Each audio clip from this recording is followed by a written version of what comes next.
Hinamak na manugang. Kabanata 336. Sinubukan niya ang daan-daang mga race eta ng buong lakas upang gawin ang gamot na ito. Ngunit bago niya maalala ang formula, ang gamot ay ninakaw. Hindi ba't kailangan itong magsimulang muli? Galit na galit si Lu Hongjian sa kanyang puso. Ngunit dahil naroroon si Alex Dixon, nasabi na lang niya, Brother Dixon, ngayon ay kailangan kong harapin ang mga internal affairs ng dojo. Hahanapin kita para pag-usapan ng race eta sa ibang araw. Alam ni Alex Dixon na gusto niyang hulihin ang magnanakaw, kaya tumayo siya at nagpaalam. Umuwi si Meng Yu at tumingin sa paligid, ngunit hindi niya nakita si Alex Dixon. Tanong niya sa maid na madilim ang mukha. Saan nagpunta ang bumpkin ng bansang yon? Hindi rin alam ng dalaga. Sa sobrang galit niya ay nagmura si Meng Yu. Sa sandaling ito, pumasok si Alex Dixon mula sa labas ng pinto. Agad na naging agresibo si Meng Yu at nagtanong, Alex Dixon, sabi mo, ibang tao ang gamot, sino ito? Bahagyang sinulyapan siya ni Alex Dixon at nilagpasan siya, sabi niya sa walang pakialam na tono. Nakalimutan ko, sa tingin ko ayaw mo lang sabihin, mukhang galit si Meng Yu, hindi ka ba pumunta sa Yan Capital dahil gusto mong sipsipin ang Meng family ko, basta sabihin mo kung saan mo nakuha ang gamot. Ano ang formula? I'll put in a good word for you in front of my dad. He asked my dad to arrange a job for you in the Meng family company. Kailangan ng kumpanya ng security captain. Ang pagpapalam sa bansang bumpkin na ito na magiging security captain ay isa ng pagkilos ng kagandahang loob mula sa pamilya Meng. Narinig din ni Alex Dixon ang kanyang mga salita, hindi man lang siya nag-abalang tumalikod at dirdiretsong bumalik sa kanyang silid. Susundan pa sana siya ni Meng Yu nang makarinig siya ng kalabog at diretsong sinara ang pinto, muntik na niyang mataman ang pinto, at namumula ang mukha niya sa galit. Country bumpkin, tingnan natin kung hanggang kailan mo ito kakayanin. Sa oras na yon, kahit na lumuhad ka at makaawa sa pamilya Meng, ang pamilya Meng ay walang pakialam sa iyong buhay o kamatayan. Lumabas si Meng Ziguo sa bulwagan at nakakunot ang noo na nagtanong, Yuwer, bakit galit na galit ka? Kinagat ni Meng Yu ang kanyang mga ngipin at sinabing, yun pa rin ang bumpkin na hindi nagsabi sa akin ng totoo. Alam mo naman na bumpkin siya bakit mo pa siya kinakausap? Si Meng Ziguo ay halatang nasa mabuting kalooban at hindi nagalit, ngumiti siya at sinabing, Yuwer, let me tell you some good news. Ngayon, tumawag ng isang misteryosong tao at nagsabing mag-i-invest siya ng 50 million sa Meng family. Ano, may magandang bagay talaga. Tuwang-tuwa din si Meng Yu. Ngumiti si Meng Ziguo at sinabing, mukhang ang swerte ng ating Meng family, bumili din ng kabilang side ng shares ng Meng family, bagamat kinukuha nila ang mayorya ng shares, kailangan din ng kabilang side na hindi sila makikialam sa mga bagay ng kumpanya, sasali lang sila sa year-end dividends. Sinong benefactor ito? Mukhang excited si Meng Yu, kailangan pa bang pakasalan ni Nooran si Young Master Lee? Umiling si Meng Ziguo at sinabing, hindi maginhawa para sa kanya na ibunyag ang kanyang pagkakakilanlan, ngunit hindi siya dapat isang ordinaryong tao, para sa iyong kapatid na babae, ngayon ay may pamunuan ng kumpanya, dapat itong natural na lumawak, mayroon na akong sinabi ni Young Master Lee na hanggat nagpakasal ang kapatid mo, bibigyan niya kami ng 40 milyong order, at saka, magkakaroon ng kasunod na pagtutulungan. Tungkol sa anak na ito, si Meng Ziguo ay isang piraso lamang ng mga ito upang ipalit sa mga sangkap.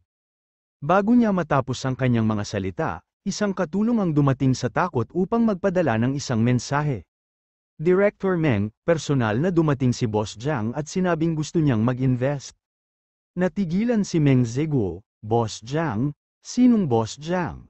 Iyon ay, ang Jiang family ng 4 na malalaking pamilya ng Jing City.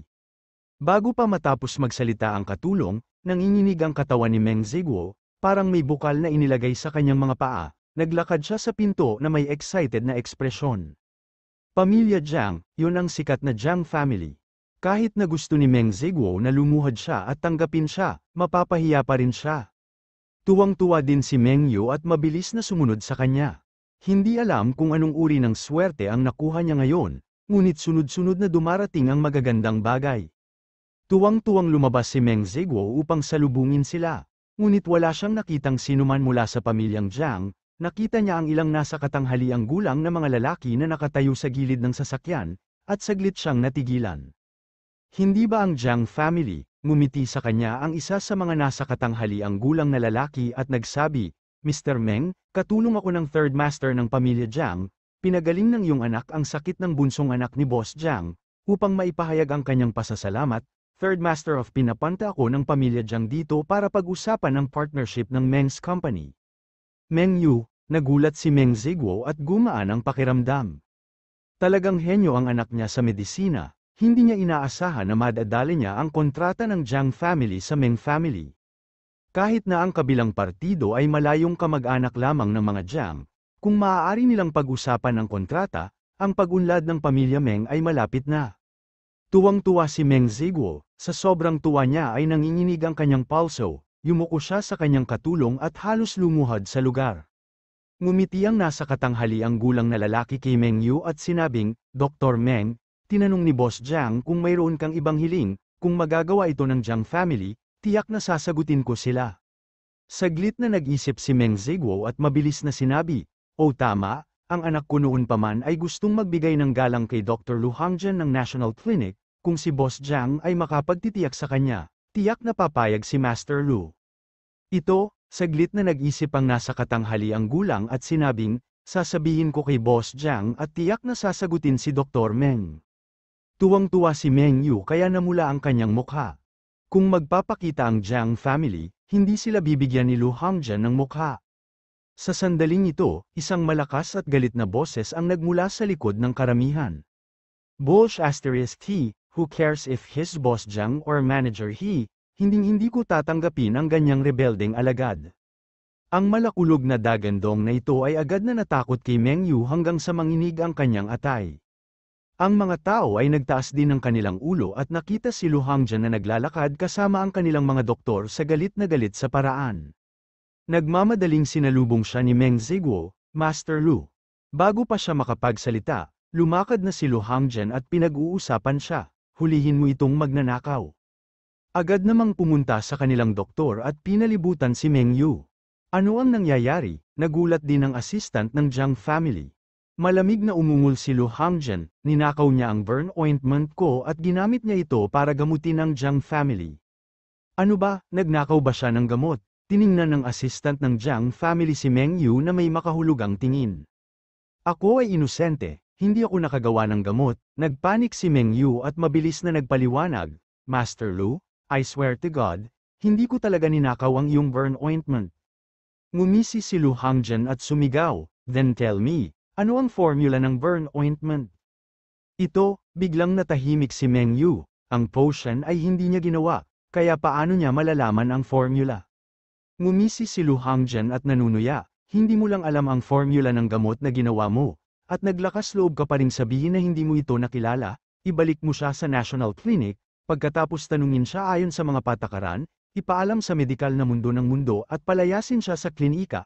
Ang ganitong uri ng basura ay hindi karapat-dapat na maging isang TCM. Ang katulong ng pamilya Jiang ay nagbago ng kanyang ekspresyon mula sa dati at sinabing may malamig na nguso. Kung ganoon ang kaso, agad kong isusumbong kay Boss Jiang na ang pamilya Meng ay hindi karapat-dapat na makipagtulungan sa pamilya Jiang. Sa sobrang takot ni Meng Ziguo ay nanlambot ang kanyang mga binti, hindi niya akalain na ang magagandang bagay ay mauuwi sa hindi magandang bagay. Hindi lang niya na-provoke ang Jiang family, ngunit kung ang kanyang anak ay pinatalsik mula sa National Clinic, hindi na siya makakapagtrabaho pa sa larangan ng medisina, papagalitan din siya ng domestic medical field, at magiging lumpo siya. Mapait siyang nagmakaawa, Master Lu, tiyak na may hindi pagkakaunawaan tungkol sa bagay na ito. Hindi pagkakaunawaan, ngumuso si Lu Hangjian, ang gamot na ito ay gawa ko, ako lang ang nakakaalam ng race eta. Kung sino man ang makapagsasabi sa akin ng race eta, agad ko siyang kukunin bilang aking panganay na alagad at aalagaan. Naguguluhan si Meng Yu, sasabihin pa lang niya na ang gamot ay kinuha kay Alex Dixon, bigla niyang narinig na sinabi ni Lu Hangjian na gusto niya itong kunin bilang isang disipulo, nilunok niya ang mga salitang lalabas sa bibig niya. Kung sinabi niya si Alex Dixon, hindi ba yun ang magsasamantala sa kanya ng bansang ito? Kabanata 337 Nagpasya si Meng Yu. Nagkunwari siyang umiiyak at sinabing, Master Lu, hindi ako nakagawa ng gamot, yun ay, binigyan ako ng isang bumpkin. Anong kalokohan? Galit na sinabi ni Lu Hangjan, sa palagay mo ba ay 3 taong gulang na ako? Gumastos ako ng maraming pagsisikap upang pag-aralan ang pamahid sa loob ng ilang buwan, nag-eksperimento ako ng 100 beses, paano ito magagawa ng sinuman? I swear, binigay talaga ng isang country bumpkin. You were, sino ba yang country bumpkin na yan? Can't you just call him a couple? Mabilis na sabi ni Meng Ziguo. Kinagat siya ni Meng Yu hanggang sa mamatay. Pare, nakita kong nakakaawa ang country bumpkin, kaya binigyan ko siya ng isang subo ng pagkain, pagkatapos niyang bigyan ako ng gamot na ito bilang pasasalamat, umalis siya, hindi ko rin alam kung sino siya. Sa anumang kaso, si Alex Dixon ay tumira sa Meng family, siya ay isang pulubi lamang sa kanyang paningin. Malamig na sinabi ng katulong ng Jiang family, hindi ko inaasahan na ang gamot na ginamit sa aking young master ay magiging napakabata. Buti na lang at walang nangyari, kung hindi, ang pamilya Meng ay hindi makakapagbitiw at masisisi, dahil hindi ito may paliwanag ni Meng Yu ng malinaw, mas mabuting hilingin kay Deputy Chief Lu na ibalik ang taong ito sa National Clinic at tanungin siya ng maayos, maaari ko ring bigyan ng paliwanag si Boss Jiang. Natural na hindi naniniwala si Lu Hangjan, kaya inutusan niya ang doktor na ilayo si Meng Yu ng may mahigpit na boses. Ang mga patakaran ng National Clinic ay mahigpit, at ang mga rekomendasyong itinakda ng mga ito ay lalong mahigpit. Ang sinumang lalabag sa mga patakaran ay mapapaalis sa klinika, at iuulat sa komunidad ng medikal sa buong bansa. Mula ngayon, hindi na sila papayag ang gumawa ng anumang gawaing medikal. Sa sobrang takot ni Meng Yu ay halos maihi siya sa kanyang pantalon, nagsisi siya na nag-imbot siya ng 10 milyon na pera, at nagpunta upang gamutin ang kanyang sakit dahil sa init ng ulo. Sinusumpa niya si Alex Dixon sa puso niya. Kung ang bansang bumpkin na ito ay hindi nagbigay ng gamot sa kanyang kapatid, hindi siya makakaranas ng ganitong kasawian. Sa madaling salita, inilagay ni Meng Yu ang lahat ng responsibilidad kay Alex Dixon, gayunpaman, dahil sa selos at puot, hindi niya sasabihin ang pangalan ni Alex Dixon. Ang ilang makapangyarihang doktor ay humakbang pasulong at pinigilan si Meng Yu. Dalhin mo siya, ikinaway ni Lu Hangjan ang kanyang kamay na may taimtim na mukha. Sa sandaling ito, tumunog ang telepono sa kanyang bulsa. Sino ang nanggugulo sa ganitong oras? Inip na inilabas ni Lu Hangjan ang kanyang telepono at pinindot ang answer button. Ilang sandali pa ay biglang natigilan ang ekspresyon niya. Agad niyang sinagot ang tawag at natigilan. Pagkatapos, isang awkward na ekspresyon ang lumitaw sa kanyang mukha. Nang matapos si Lu Hangjan sa pagtawag, namula ang kanyang mukha. Tumingin siya sa mga tao at may gustong sabihin pero pinigilan niya ang sarili niya. Maya-maya, sa wakas ay naglakas loob siya at ikinaway ang kanyang kamay. Mahina niyang sinabi, hayaan mo si Meng Yu. Nagulat na sabi ng isang doktor, Deputy Director, hindi ba niya nakuha ang gamot mo? Si Lu Hangjan ay mukhang napahiya at nag-alinlangan sandali. Malabo niyang sinabi, nakatanggap lang ako ng tawag mula sa National Clinic, yung gamot, ubo, nakita ko na. Nahanap, si Meng Ziguo ay natigilan sa kinatatayuan, hindi niya masabi ang kanyang nararamdaman. Nakahinga ng maluwag si Meng Yu na parang isang mabigat na pasanin ang naalis sa kanyang balikat, agad siyang nagpumiglas na makawala, noon lang niya namalayan na nababalot na pala ng malamig na pawis ang likod niya. Inang yan, halos mamatay na siya sa takot, sumimangot si Lu Hangjan at tumingin kay Meng Yu. Ang sabi niya, hindi ko inaasahan na magkakaroon ka ng ganoong pagkakataon. Kung makaharap mo muli ang bagay na ito sa hinaharap, dapat mong iulat ito sa pavilion. Pagkasabi nun ay tumalikod na siya at umalis nang hindi humihingi ng tawad. Si Lu Hangjan ay hindi naniniwala kung ano ang ibig sabihin ng isang pulubi na nagbibigay ng gamot, tanging si Alex Dixon lang ang makakagawa ng ganitong uri ng gamot. Ngunit kung ito ay talagang gamot sa paso na personal na ginawa ni Alex Dixon, tiyak na hindi ito magiging ganoon kababa. Nakikita niyang may tinatago si Meng Yu, ngunit sa huli, siya ang nagkasala sa iba, kaya walang mukha si Lu Hangjan para ipagpatuloy ang pagtatanong. Higit pa rito, sinabi ni Meng Yu na ang gamot ay ibinigay sa kanya ng isang pulubi, at binanggit ni Lu Hangjan na daan-daang beses na hindi niya sinubukan ang gamot, hindi ba't sinasampal nito ang mukha niya?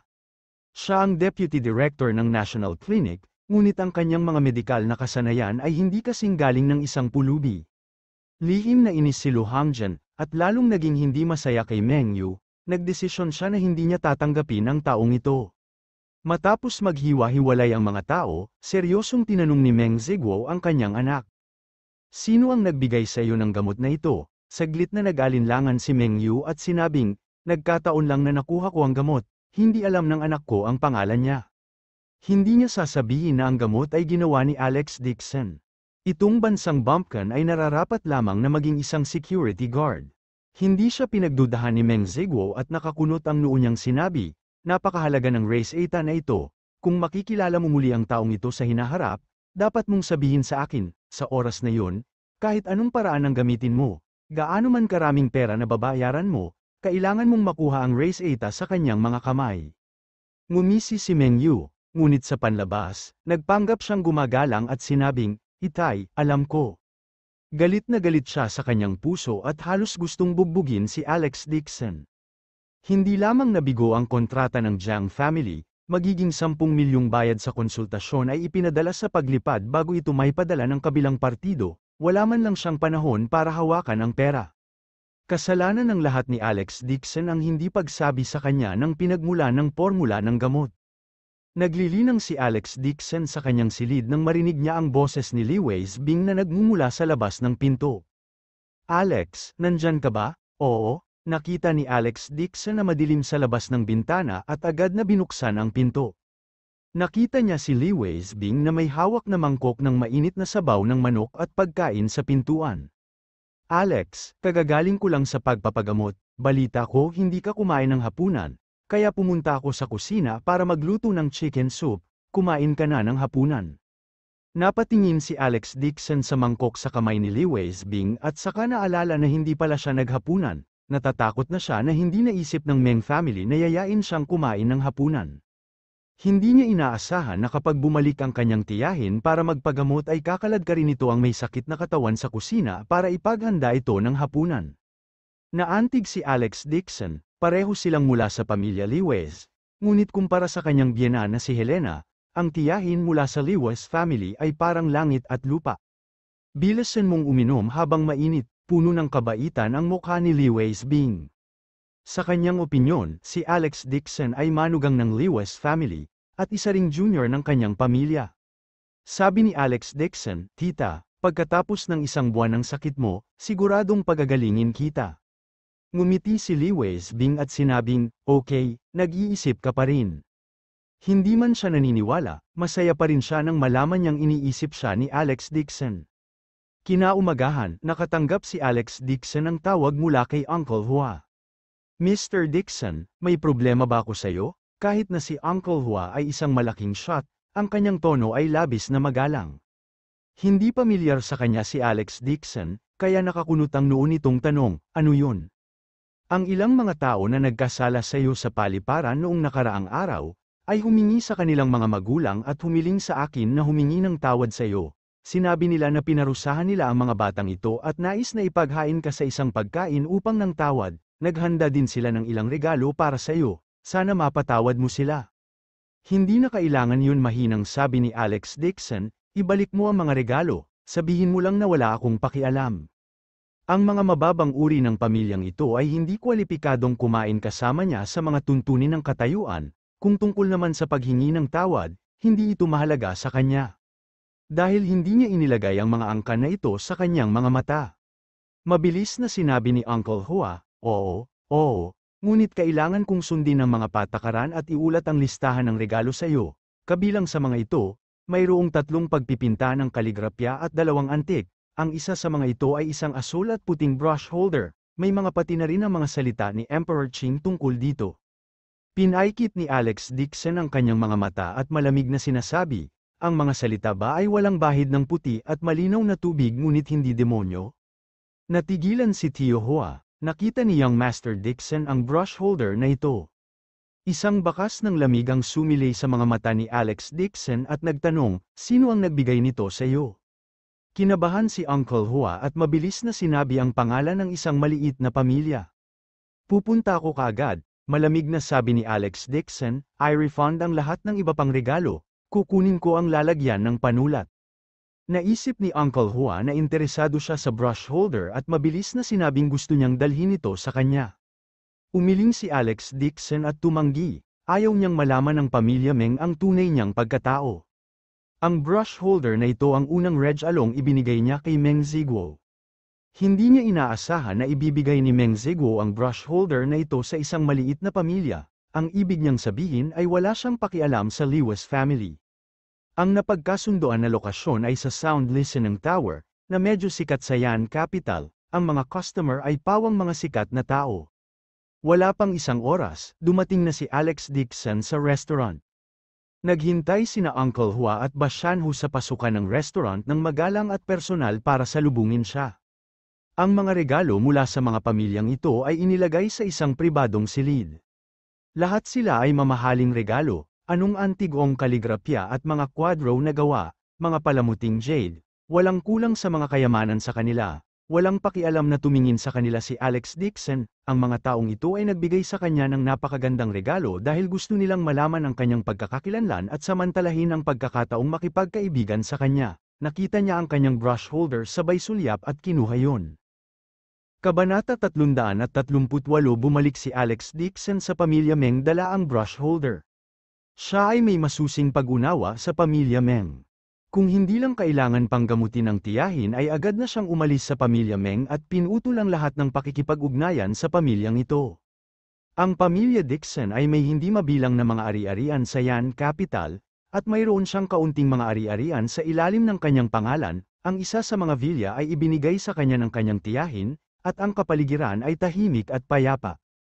Binalak ni Alex Dixon na bigyan ng kanyang tiyahin ng ilang araw para magpagaling, pagkatapos ay umalis sa pamilya Meng at bumalik sa kanyang sariling villa.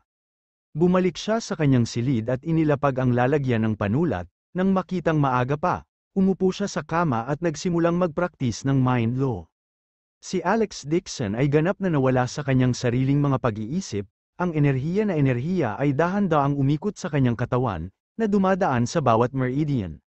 Sa kasalukuyan, ang kanyang cultivation base ay umabot na sa kalagitnaan ng foundation establishment stage. Kung ang spirit gathering formation ng Jinling Villa ay makakalap ng kalkulasyon na enerhiya, maaari niyang gamitin ang malaking halaga ng dagdag na enerhiya na natipon upang makapasok sa huling yugto ng foundation establishment. Pagkaraan ng hindi malamang tagal, nakarinig si Alex Dixon ng katok sa pinto ng 2 beses. Ang boses ni Li Weisbing ay nanggaling sa labas ng pinto. Alex, nandyan ka ba? Oo, tumalon si Alex Dixon sa kama at binuksan ang pinto. Nakita niya si Li Weisbing na nakatayo sa pintuan na may hawak na plato. Mabilis na sinabi ni Li Weisbing, kanina lang ako nagpatingin sa doktor at bumalik. Alam kong hindi ka lumalabas para kumain. Kaya nagluto ako ng sopas ng manok para sa iyo. Bilisan mo at kumain ng hapunan. Salamat sa iyo Tita Hin. Kinuha ni Alex Dixon ang plato at nakitang madilim na ang langit sa labas. Hindi niya inaasahan na magtatanim siya ng ganoong katagal. Naglilinang siya sa kanyang silid, hindi man lang siya hiniling ng pamilya Meng na kumain ng hapunan, ang lamig talaga. Gayunpaman, kinaladkad ng kanyang tiyahin ang kanyang may sakit sa katawan at espesyal na pumunta sa kusina para ipagluto siya ng sabaw ng manok, na antig nito ang puso ni Alex Dixon. Bagamat malaki ang pamilya Dixon, maagang pumanaw ang kanyang mga magulang, kaya hindi niya naranasan ang maraming relasyong pampamilya sa pagitan ng mag-ina. Bagamat mabait sa kanya ang kanyang tiyahin, mabilis at mabangis ang mga kilos nito. Ang kabaitan at kahinahunan ni Li Weisbing ay nagparamdam kay Alex Dixon ng bakas ng aura ng pamilya. Ilang beses pa siyang pinaalalahanan ni Li Weisbing bago umalis. Binuhat ni Alex Dixon ang pagkain pabalik sa kanyang silid. Habang kumakain siya, nakatanggap siya ng tawag mula kay Lu Hangjian. Kuya Dixon, yung burn ointment, ubo, buong araw at gabi ko na itong iniisip. Pero wala pa rin akong ideya. Napabuntong hininga si Lu Hangjian sa telepono, mukhang mababaw ang kaalaman ko, at hindi ko, ang race eta sa ngayon. Masasabi ni Alex Dixon ang ibig niyang sabihin, gusto niyang humingi ng patnubay dito, ngunit hindi niya maiyuko ang mukha. Ngumiti siya at sinabi, Elder Lu, paano kung bibigyan kita ng pahiwatig?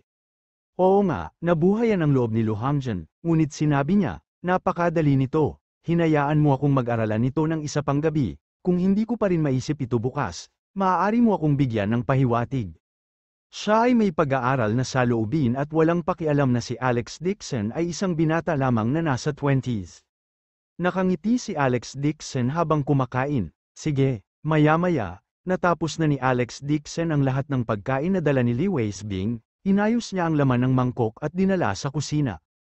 Nang mapadaan siya sa looban, bigla niyang nakita ang isang figura na umiindayog sa tabi ng pool. Naging malamig ang panahon, ngunit ang figurang ito ay nakatayo sa tubig, basang-basa ang buo niyang katawan, at sabik siyang may hinahanap. Kumunat ang noo ni Alex Dixon at naglakad ng may malalaking hakbang. Tumawag siya, "Nooran, ano ang hinahanap mo sa pool?" Kuya Alex, biglang tumingala si Meng Nooran at medyo naging awkward agad ang ekspresyon niya. Nakita ni Alex Dixon na manipis na pajama lang ang suot niya at nanginginig sa tubig. Damaykit sa katawan niya ang basang damit at kitang-kita ang kurba niya. Agad niyang sinabi, "Bumaba ka na dali, mag-ingat ka baka siponin ka." Hindi niya alam kung ano ang hinahanap nito, ngunit tila matagal itong nakatayo sa tubig, maging ang kanyang magandang mukha ay namutla sa lamig. Si Meng Nooran ay hinayla ni Alex Dixon sa pampang, nang umihip ang malamig na hangin ay lalo siyang nanginginig. Agad na hinubad ni Alex Dixon ang kanyang coat at tinakpan ang kanyang katawan. "Nooran, anong hinahanap mo, Kuya Alex?" Si Meng Nooran ay parang bata na may nagawang mali, ibinaba niya ang kanyang ulo at sinabing, "Ikaw, ang gamot sa paso na ibinigay mo sa akin ay itinapon ng aking kapatid sa pool, gusto kong hanapin ito pabalik." Yung bote ng gamot, natigilan si Alex Dixon, hindi niya inaasahan na ito ang hinahanap niya. Noong araw na yun, tumayo siya sa likod ng puno at nakita niyang inagaw ni Meng Yu ang bote sa kamay niya, kunwaring itinapon niya ito sa lawa, ngunit ang totoo, kinuha niya ito. Hindi niya inaasahan na iisipin ni Meng Nooran na itinapon niya ito sa lawa. Nakita ni Alex Dixon na sobrang lamig ng labi niya na naging asul, umiling siya at sinabing, "It's not something precious, there's no need to look for it."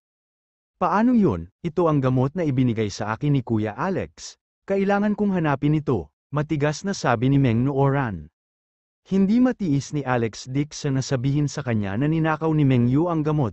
"Aniya, actually, last minute ko pong ginawa ang gamot na yan, dahil kulang po ako sa ingredients. It is considered a defective product. Kapag nahanap ko, sayang lang, hindi na kailangan." Ang isang may sira na produkto na bigla mong ginawa ay talagang may epektong panggamot. Puno ng pagtataka ang mukha ni Meng Nooran, at isang alon ng paggalang ang bumungad sa kanyang puso habang siya ay bumubulusok. "Kung pupunta ka sa National Clinic, tiyak pupunta ka, magiging mas malakas ka sa kapatid ko." Napangiti ng mahina si Alex Dixon. Kung gusto niyang pumasok sa National Clinic, ito ay isang piraso ng cake para sa kanya. Higit pa rito, natatakot siya na makapantay niya si Lu Hangjian sa klinika. Napayuko si Meng Nooran, medyo down ang ekspresyon. "Actually, gusto ko rin pumasok sa National Clinic. Kaya lang hindi pumayag ang tatay ko. Hindi raw pwedeng magpakita sa publiko ang mga babae ng Meng family. Sabi niya, nananatili ako sa bahay, at maghintay para sa aking kasal. Bukas, ang National Clinic ay nagsasagawa ng isang pakikipanayam, ngunit ang mga doktor sa bulwagan ay kinakailangan na magrekomenda ng mga kandidato para sa interview. Ako ay hahanapin ng aking kapatid, siya ay nanalo recommend me at lahat. Natatakot ako na maiisip ko lang." "Gusto mong pumasok sa National Clinic?" Natigilan si Alex Dixon. Noon lang niya naalala na nakapagtapos din si Meng Nooran sa medical college. Gayunpaman, sa sandaling siya ay nagtapos, siya ay tinawag pabalik ng kanyang ama na si Meng at hindi pinayagang lumabas upang magtrabaho. Nag-isip sandali si Alex Dixon at sinabing, "Kung gusto mo talagang pumunta, may mga kaibigan ako sa National Clinic, matutulungan kitang irekomenda sila." Talaga, biglang tumingala si Meng Nooran sa pagtataka, kumikinang ang kanyang mga mata. Ang taong pumunta sa airport para sunduin si Alex Dixon ay ang Deputy Director ng National Clinic, si Lu Hangjian. Baka gusto niyang irekomenda siya ni Lu Hangjian. Sa pagkakataong ito, nang mag-recruit ng mga intern ng National Clinic, gusto ni Lu Hangjian na mag-recruit ng isang disipulo. Kung humarap si Alex Dixon, baka maging disipulo pa siya ni Lu Hangjian. Bilang isang medikal na estudyante, ang pag-aaral ng TCM mula kay Master Lu ay ang kanyang panghabambuhay na hangarin. Si Meng Nooran ay labis na nasasabik, ngunit sa kanyang pag-iisip tungkol dito, hindi niya maiwasang iling ang kanyang ulo sa kanyang puso at isang mahirap na ekspresyon, "No, I haven't read any medical book since I graduated, talagang hindi ako makakapasa sa interview." "Paano mo malalaman kung hindi mo susubukan?" ngumiti si Alex Dixon at sinabing, kung gusto mong baguhin ang iyong buhay, dapat nasa kamay mo ang pagkakataon. Talaga bang nasa kamay mo ang buhay ko? Ungol ni Meng Nooran. Ang kanyang kapalaran ay palaging mahigpit na kinokontrol ng pamilya Meng, hindi sa kanya ang desisyon. Tuma-ngo si Alex Dixon at sinabing, I can help you. Ang kanyang mga salita ay nagpapayanig sa puso ni Meng Nooran, para siyang nakahanap ng tiwala, unti-unting naging matigas ang mga mata niya, itinaas niya ang kanyang ulo at sinabing, Kuya Alex, gusto kong pumunta, nakipag-blind date ang tatay ko kinabukasan, ayokong pumunta, kailangan kong pumasok sa National Clinic at pagkatapos ay umalis kay Meng, pamilya, gusto kong pakasalan ang taong gusto ko, at ayokong magpakasal sa iba. Habang nagsasalita siya, palihim na sinulyapan ni Meng Nooran si Alex Dixon, namula ang mukha niya, at agad niyang pinagsisihan yun sa puso niya. Bakit niya ito nasabi sa harap niya? Sa kabutihang palad, walang ekspresyon si Alex Dixon, hindi niya namalayan na nakatayo sa harapan niya ang taong gusto niya. Natigilan din si Alex Dixon, pero nagkunwaring walang nangyari, ngumiti siya at sinabing, pagpunta mo doon bukas, tulungan mo akong dalhin kung ano kay Lu Hangjan. Oo, nagtapat sa kanya si Meng Nooran at gulong-gulo ang puso niya, wala siyang lakas ng loob na tingnan ang mukha ni Alex Dixon, tuma-ngo siya at tumakbo palayo sa takot. Nang makita siyang tumakbo palayo sa takot, napabuntong hininga si Alex Dixon, paanong hindi niya maintindihan ang nararamdaman ni Meng Nooran. Mahinahon lang ang pakikitungo niya rito, dinala ni Alex Dixon ang mangkok sa kusina at nabangga ang isang tao, mukhang naiinip si Meng Yu, sinulyapan niya ang walang laman na mangkok sa kalan at agad na ibinaba ang mukha at sinabing, Alex Dixon, naglilibre ka ba sa pamilya Meng, gusto mo pang kumain? Kabanata 339 sa hapunan, sadyang hindi niya tinawagan si Alex Dixon, anyway, walang pakialam ang mga magulang niya. Isang hillbilly na dumating para humingi ng pabor sa pamilya Meng, nagpasalamat na siya na hindi niya ito pinalayas. Malamig na sabi ni Alex Dixon, lumabi ka, ha? Sinong nagbigay ng mukha sa'yo? Kinakausap ako ng ganito ang tono, bumaba ang mukha ni Meng Yu at napag-alitan, huwag mong isipin na si Li Weisbing ay hipag ng amo, maaari mong ituring ang pamilya Meng bilang iyong pamilya, sabihin ko sa iyo ang totoo, ang pamilya Meng ay desisyon ng aking ama. Ang iyong wala lang si tita, at kailangan pa niyang umasa sa pamilya Meng para suportahan siya, kung hindi lang nakita ng tatay ko na nakakaawa siya, dapat pinalayas ko na siya. Itinaas ni Alex Dixon ang kanyang ulo at naglabas ng isang salita na may mabangis na tingin sa kanyang mga mata. Mawala ka, isang invisible aura ang biglang lumabas sa kanyang katawan, nakaramdam ng pressure si Meng Yu, at hindi niya maiwasang makaramdam ng takot. Hindi man lang siya nilingon ni Alex Dixon. Dumaan siya sa kanya at tinulak si Meng Yu gamit ang kanyang balikat. F***CK, nabalik sa katinoan si Meng Yu at galit na sumigaw, Country Bumpkin, nandito ako para balon ka. Kinabukasan, pupunta si Young Master Lee sa Meng family para sa isang blind date, you better stay as far as you can, kung maglakas loob kang guluhin muli ang kapatid ko, gagawin ko, hindi, mapapatawad kita. Bago pa siya matapos magsalita ay nakaalis na si Alex Dixon. Hindi mapigilan ang galit ni Meng Yu, nag-aalab ito sa kanyang puso. Ang isang bumpka ng bansa na dumating upang humingi ng kanlungan kay Li Weisbing ay talagang nang-ahas na kausapin siya sa ganoong tono, seryoso talaga siya. Alex Dixon, talagang hahabulin ko kayo ni Li Weisbing, itong matandang byuda, sa pamilya Meng. Mabangis na nagmura si Meng Yu at humakbang papunta sa study sa likod bahay. Sa pag-aaral, si Meng Ziguo ay tumitingin sa isang antik, nang makita niyang pumasok ang kanyang anak na galit, kumunat ang noo niya at nagtanong, sino ang nanakit sa iyo? Tay, hahabulin mo si Alex Dixon sa pamilya Meng bukas, sinabi ni Meng Yu na may madilim na mukha. Umaasa siya kay Li Weisbing at lalong naging mayabang, hindi niya ako inilagay sa kanyang mga mata. Malamig na ngumuso si Meng Ziguo, not to mention him, even Li Weisbing is an outsider. Sa tingin ko hindi niya alam ang pangunahin at sekundarya, paanong si Liu na ang magsalita sa pamilya Meng. Sinamantala ni Meng Yu ang pagkakataon na sabihin, Tay, palayasin mo na rin ang matandang balo na si Li Weisbing, hindi siya miyembro ng pamilya Meng, ang dahilan kung bakit siya nananatili sa pamilya Meng ay para suyuin ang matandang master na ibigay sa kanya, ang pamilya, ari-arian. Kung gusto niya ang ari-arian ng Meng family, it won't be her turn. Malamig na pinag-uusapan siya ni Meng Ziguo, Pinagaan niya ang kanyang ekspresyon at sinabing, "Gayunpaman, ang bagay na ito ay kailangang maghintay hanggang dumating si Young Master Lee kinabukasan upang maiwasan ang anumang posibleng makaapekto sa kasal ni Meng Nooran." Pumayag na si Young Master Lee, kung magpakasal si Nooran, pagkatapos ay lagdaan ang kontrata sa amin. Ang galing, natuwa si Meng Yu. Sa ngayon, nakatanggap pa lang ng 50 million investment ang Meng family. Kung makakapagpirma tayo ng kontrata sa Lee family, siguradong makakabalik na ang Meng family sa dati nitong kaluwalhatian. Tinango din ni Meng Ziguo ang kanyang ulo na may kasiyahang ekspresyon sa kanyang mukha. Ang mahiwagang 50 milyong puhunan na iyon, bagaman ang kabilang partido ay hindi gustong ibunyag ang kanyang pagkakakilanlan, siya ay dapat na isang benefactor ng pamilya Meng. Kapag nakita niya ang investor na ito, tiyak na magpapasalamat siya rito. Bumalik si Alex Dixon sa kanyang silid at nakatanggap ng tawag mula kay Renan. Iniulat sa kanya ni Renan ang tungkol sa sitwasyon ng pabrika ng parmasyutiko, ang unang linya ng produksyon ay nakumpleto at ang unang batch ng repairing ointments na higit sa 40 milyon ay ginawa, ilalagay na sana sila sa palengke. Si Alex Dixon ay kasalukuyang nasa Yan Capital, binalak niyang hawakan ang mga bentahan ng mga gamot sa Yan Capital, kung ang repairing ointments ay maaaring gumawa ng pangalan para sa kanilang sarili sa Yan Capital's pharmaceutical market, ang Haicheng Group Company ay maaari ding sumikat sa isang shot. Gayunpaman, kahit na ang kalidad ng gamot ay hindi isang problema, ang bagay na ito ay mahirap din.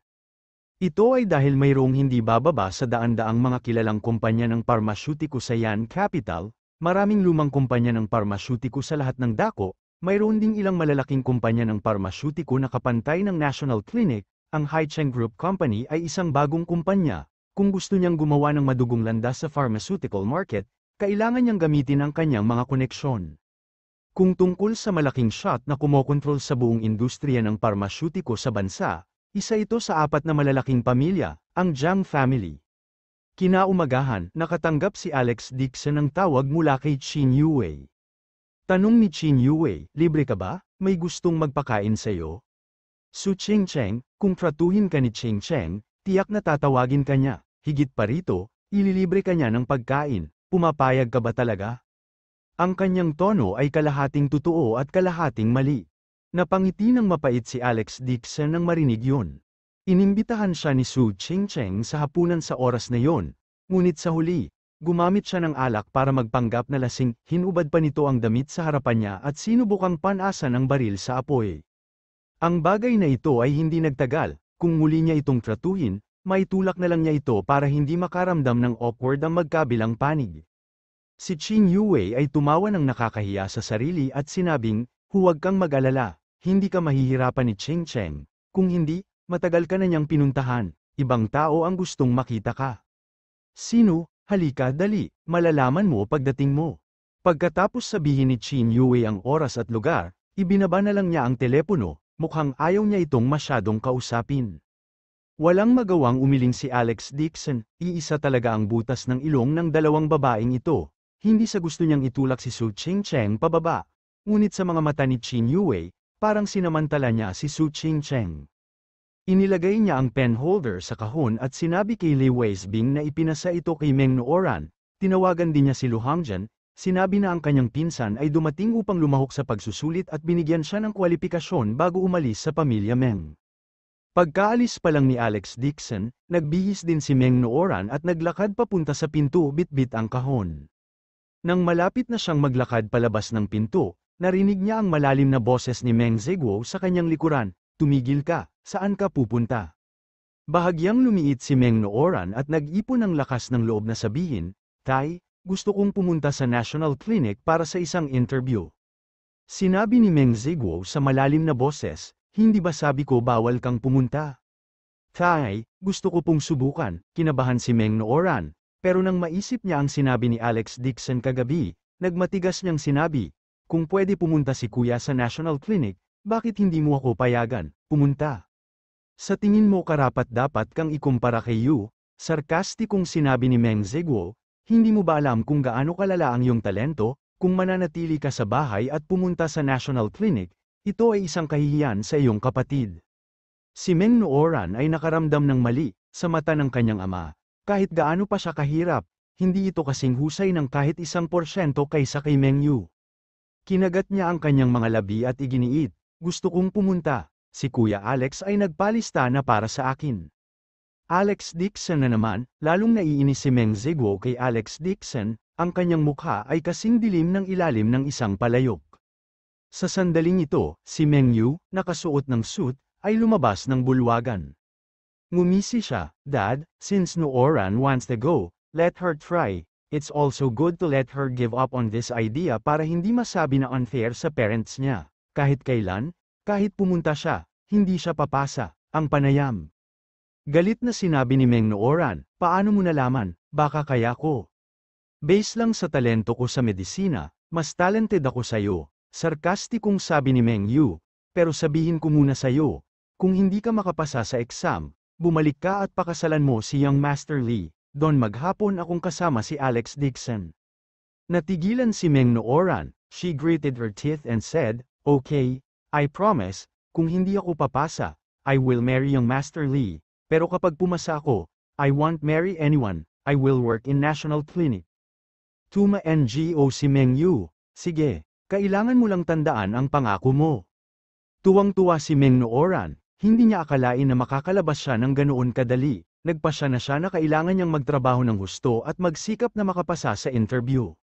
Nang umalis si Meng Nooran, hindi nasisiyahang sinabi ni Meng Ziguo, bakit ka basta-basta nangako sa kanya, kung papasa siya, paano si Young Master Lee? Ngumiti si Meng Yu at sinabing, Dad, don't worry, tiyak na hindi papasa ang babaeng ito. Dahil ang examiner para sa interview ngayon ay si Master Lu, babatiin ko siya, tiyak na hindi siya papasa. Kabanata 340 mabuti naman, nakahinga si Meng Ziguo. Si Master Lu ay isang attending physician sa Batika, sa kasalukuyan, kasama niya si Meng Yu, at binigyan siya ng pamilya Meng ng maraming regalo. Nakita niya si Meng Yu na may dalang ilang malalaking bag at nakasimangot, ano ang mga ito? Dad, gusto din ni Lu Hangjian na mag-recruit ng apprentice ngayon, naghanda ako ng regalo para sa kanya. Para magkaroon siya ng magandang impression sa akin, nagmamadaling sabi ni Meng Yu. Lu Hangjian, nagulat si Meng Ziguo, ito ay isang pagkakataon, kung maipapadala niya ang kanyang anak sa ilalim ng pangangasiwa ni Lu Hangjian, magagawa niyang maging isang pambansang doktor sa hinaharap at makakuha ng parehong katanyagan at kayamanan. Mabilis niyang sinabi, nabalitaan ko na gusto ni Lu Hangjian ang mga antik, mayroon akong ilang antik na nasa kwarto ko milyon-milyon ito, kunin ang mga ito at iregalo sa kanya. Dumating si Alex Dixon sa Pure Sound House at nakita si Chin Yue na nakatayo sa pintuan para salubungin siya. Sa tabi niya ay nakatayo ang isang binata na nakasuot ng suit. Matalim ang kanyang mga tampok at may hangin ng maharlika at pagmamataas sa kanya. Nang makita ni Chin Yue si Alex Dixon, lumapit siya sa kanya at pinakilala siya ng nakangiti, Young Master Jiang, ito si Alex Dixon. Ang binata na nagngangalang Young Master Jiang ay tuma NGO at pumunta sa harapan upang iabot ang kanyang kamay. Hello, ako si Jiang Handong, ang kuya ni Jiang Shuela. Kamusta? Inunat ni Alex Dixon ang kanyang kamay at nagulat. Jiang Handong, hindi niya akalain na isa ito sa 4 na malalaking pamilya sa Jing City, ang Jiang family, ang Young Master ng Jiang family, binyansagang Yan Capital's Crown Prince. Akala niya ay malayong kamag-anak lang si Jiang Shuela ng Jiang family, pero hindi niya inaasahan na anak siya ng Jiang family. Ito ay masyadong nakakagulat, magalang na sinabi ni Jiang Handong, tumawag ang aking kapatid na babae at sinabi sa akin na pumunta ka sa Yan Capital bilang isang panauhin, partikular niyang sinabi sa akin na I welcome ka ng maayos, sa kasamaang palad, wala ako sa Yan Capital noong nakaraang araw, kaya pumunta siya para salubungin ako, sorry sa delay. Mr. Jiang, masyado kang magalang, nakangiting sinabi ni Jiang Handong, gustong lumabas ng kapatid ko ng mag-isa. Ngunit pinilit niyang itago ang kanyang pagkakakilanlan at gawin ang kanyang internship kay Jinling, nabalitaan ko na inalagaan mo siya ng husto, at na-promote pa siya, ako nais ipahayag ko ang aking pasasalamat kay Mr. Dixon, nagkataon na pumunta ka sa Yan Capital, at may pagkakataon akong ipagdamot ka sa isang pagkain. Sabi ni Alex Dixon, it was just a small effort, at saka, ang promotion din ni Miss Jiang ay dahil malakas ang workability niya. Ano ang problema ng aking kapatid na babae? Hindi ko pa rin maintindihan. Siya ay isang bulaklak na pinalaki sa isang greenhouse, hindi pa siya nakakita ng ganito dati, ngumiti si Jiang Handong at sinabi, Noong siya ay nasa bahay, siya ay hindi man lang marunong magbalat ng mansanas. Ngumiti si Qin Yue at sinabing, mahilig kayong tumayo sa pintuan at mag-chat, halos malamig ang mga pinggan. Pumasok tayo at mag-usap, nakangiting sabi ni Jiang Handong. Inihanda na ang mga pagkain sa private room, lahat sila ay bihirang mga delicacy na bihirang makita sa mga ordinaryong piging. Ang Pure Sound Restaurant ay isa sa mga sikat na pribadong restaurant sa Yan Capital, at ang pinakasikat ay ang presyo nito. Sinasabi na ang chef ay ang inapo ng royal chef, at ang bawat ulam ay napakamahal, hindi ito kayang bayaran ng mga ordinaryong amo, at hindi man lang sila tinanggap ng restaurant. Si Jiang Handong ay magalang, at ang kanyang mga salita ay napakagalang. Obviously, maganda ang pagpapalaki niya. Maganda rin ang impression sa kanya ni Alex Dixon. Sa isang kilalang pamilya tulad ng Jiang family, ang mga batang tinuturuan nila ay hindi kasing gasta at mayabang gaya ng mga mayayamang playboy na yun, sa halip, mas mababa sila. Dahil may negosyo si Jiang Handong kay Qin Yue at alam niyang kilala niya ito, hiniling niya sa kanya na imbitahan siya. Ito ay upang maiwasan ang mga bagay na mangyayari ng biglaan at maging sanhi ng pagka-awkward ng lahat. Ngumiti si Jiang Handong at sinabi, Mr. Dixon, narinig ko kay Master Lu na mayroon kang malalim na pangunawa sa medisina at medisina. Ang Jiang family ay nakikibahagi din sa negosyo ng medisina. Siguro kung magkakaroon ako ng pagkakataon na makipagtulungan sa iyo. Natigilan si Alex Dixon. Kilala mo si Elder Lu? Inakala niya na sinadya ni Jiang Handong ang pagpapasalamat sa kanya. Ngunit hindi niya inaasahan na darating si Jiang Handong upang makipag-usap sa pakikipagtulungan sa kanya. Napangiti si Qin Yue at sinabing, ang master ng National Clinic ay fourth uncle of young Master Jiang, ang pharmaceutical company ng Jiang family ay mayroon ding pangmatagalang partnership sa National Clinic para bumuo ng gamot. Sinabi ni Jiang Handong, sa init ng ulo ni Elder Lu, siya ay isang tao na makakatanggap ng ganoong kataas na papuri mula sa kanya. Natatakot ako na si Mr. Dixon ay nag-iisa sa buong bansa, higit pa rito, narinig niya na, si Mr. Dixon ay nakabuo ng isang uri ng espiritong gamot na sinaliksik ni Elder Lu sa loob ng ilang buwan, tunay na kahanga-hanga na hindi niya nagawang bumuo ng isang formula na panggamot, hindi niya alam kung interesado si Mr. Dixon, upang bumuo ng gamot na ito kasama ng Jiang family. Nangangako ako, mayroon akong mga koneksyon ng Jiang family, tiyak na nakakalat ang gamot na ito sa buong bansa. Dahil negosyo ang pinag-uusapan nila, nag-isip sandali si Alex Dixon. Mayroon din siyang sariling pagawaan ng gamot, bagamat kasi simula pa lang nito, ayaw niyang ibigay ang gamot sa ibang tao para umunlad. Mas alam ni Jiang Handong kaysa sa kanya kung magkano ang kita ng gamot, kung hindi niya ito hahanapin. Nag-isip sandali si Alex Dixon at sinabing, paumanhin, ako mismo ang naghahanda sa pagbuo ng gamot na ito.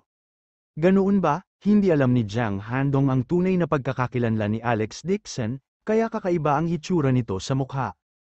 Ang pakikipagtulungan sa Jiang family ay isang karangalan na hindi maaaring hilingin ng maraming boss kahit lumuhad sila.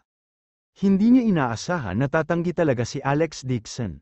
Pagkatapos ay sinabi niya, Mr. Dixon, makatitiyak ka tungkol sa pamamahagi ng mga bahagi, ang Jiang family ay kumukuha lamang ng 60% ng mga pagbabahagi, at ikaw ay kumukuha ng 40% ng mga pagbabahagi, paano ito?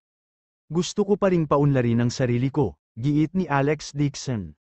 Si Qin Yue ay natigilan din, ang mga tagagawa ng Jiang family na palaging nagtutulungan sa pagbuo ng gamot ay nagbigay lamang sa kabilang partido ng 20% ng kanilang mga kita, kaya lang, nag-aagawan pa ang ibang tao para magkatrabaho. Kinuha naman ni Alex Dixon ang 40% ng kita, ngunit tumanggi pa rin siya. Ngumiti si Alex Dixon at sinabing, ngunit ang pagtutulungan ay talagang magagawa, ang pabrika ng parmasyutiko na pinag-investen ko ay gumawa ng unang batch ng gamot. Siguro kung interesado ba si Mr. Jiang na makipagtulungan at ibenta ang mga ito, ang nakapagpapagaling na epekto ay hindi mas malala kaysa sa pagpapainit ng plaster.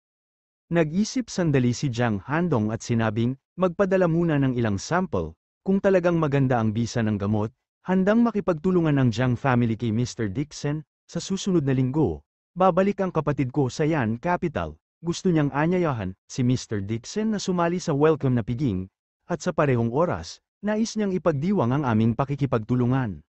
Sige, papante talaga ako, sabi ni Alex Dixon sa malalim na boses, ang kita ng gamot, Gusto ko ng 30 to 70%, matatanggap mo ba? Sinabi ni Jiang Handong, kung ang epektong panggamot ay talagang kapareho ng paso na pamahid, ang pakikipagtulungang ito ay ako na ang magpapasya ngayon. Upang makuha ang papuri ni Elder Lu para sa banal na gamot, mas malinaw pa kung magkano ang kita sa merkado. Kung binuksan niya ang channel ng pagbebenta, walang alinlangan na ito ay isang gintong bundok na naghihintay na mahukay. Matapos talakayin ang pakikipagtulungan, ngumiti si Jiang Handong at kumuha ng bank card at itinulak ito sa harap ni Alex Dixon. Mr. Dixon, ang card na ito ay 10 milyon, ito ay pasasalamat ko sa pag-aalaga sa aking kapatid. Sana ay magkaroon ka ng magandang oras sa Yan Capital. Walang pakialam si Alex Dixon sa pera, tatanggi na sana siya, biglang narinig niyang sinabi ni Jiang Handong. Mr. Dixon, maganda ang impresyon sa iyo ng kapatid ko. Ngunit ang Jiang family ay may espesyal na katayuan, hindi maaaring magpakasal ang kapatid ko sa isang ordinaryong amo, sana maintindihan mo ito. Nanlamig ang mga mata ni Alex Dixon, itinaas niya ang kanyang ulo at sinabing, magkaibigan lang kami ni Miss Jiang. Ganoon ba? Napangiti si Jiang Handong, at naging reserved ang kanyang tono, napaka-inosente ng kapatid ko. Marahil ay magbibigay ito ng ilusyon sa iba na may pagkakataon siyang pakasalan ng isang babae mula sa Jiang family. Sanay walang ganitong ilusyon si Mr. Dixon, at kung maaari, mangyaring layuan ang kapatid ko. Nagsalubong ang kilay ni Alex Dixon, ang paborableng impresyon na mayroon siya para kay Jiang Handong ay nawala ng walang bakas. Malamig siyang tumayo at sinabing, Mr. Jiang, mali yata ang pagkakaintindi mo sa akin, may asawa na ako, kahit gaano pa kaganda ang kapatid mo, wala siya sa paningin ko, tsaka hindi siya may kukumpara sa asawa ko. Palem, pagkatapos sabihin yun, hindi na tiningnan ni Alex Dixon ang bank card, lalo na si Jiang Handong, tumayo siya at lumabas ng pinto. Abangan ang susunod na kabanata.